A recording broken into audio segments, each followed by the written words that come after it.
Թիվլիզեցի մի հատ ընկեր ուներ, որ դասարանցի էր։ Իսկ նա ձեր բոլոր ընկերները թիվլիզեցի են։ Հա, ինչ որ է, իր մայրը ինձ շատ լավ ձևակերպում էր տալիս։ Ինձ ասում էր, գիտես ինչ ասում է, ինչով են տարբերվում բանը թիվլիզեցիներն ու երևանցիները, վրացիները եւ հայերը։ Ասում է, երբ որ թիվլիզից գյուղացին գնում է ապրում է Բաթումում, ինքը դառնում է քաղաքացի, երբ որ գնում է դառնում է, ասենք, բան, Քութայիսի, դառնում է քաղաքացի,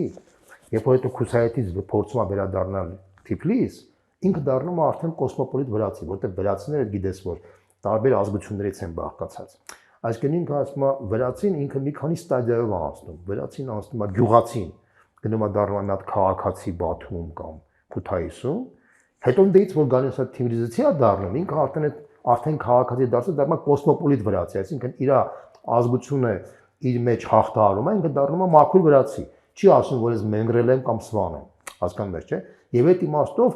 ինքը քաղաքային ավանդույթները ինքը իր մեջ ներծծում է, բացի այդ քանի որ Թիֆլիսն էլ միշտ եղել է Անդրկովկասի կենտրոնը եւ ունեցել է մեծ քաղաքային ավանդույթներ, որտեղ շատ մեծ ներդեր են կատարել նաեւ հայերը եւ նաեւ մասամբ նաեւ ռուսներն ու հրեաները։ Եվ այդ իմաստով Թիֆլիսը դառել էր քաղաք արդեն 150 տարի է ինքը լուրջ մակարդակի քաղաք էր դարձել։ Քանի որ Հայաստանում այդ process-ը չի եղել, Հայաստանում ինքը շատ լավ ձևակերպում էր տալիս։ Գյուղացին որ գալիս է Երևան, તો միակ լուրջ քաղաքը դա Երևանն էր, ցավոք սրտի։ Քանի որ գյուղացին գալիս էր Երևան եւ փաստացի քանի որ իրանք շատ էին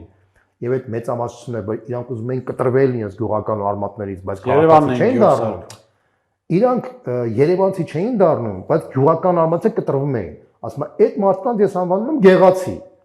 Գեղացին ոչ երևանցի է, ոչ քաղաքացի է, ոչ էլ գյուղացի է։ Ինքը այն մարդն է, որը գյուղական արմատից կտրվել է, բայց քաղաքացի չի դառնում։ Նոր արմատ չի գցել։ Նոր չի գցել։ Եվ այս մեր քաղաքական վերնախավի մեծ մասը հենց այդ մարդիկ են։ Այդ դա ողբերգություն է, բայց դա փաստ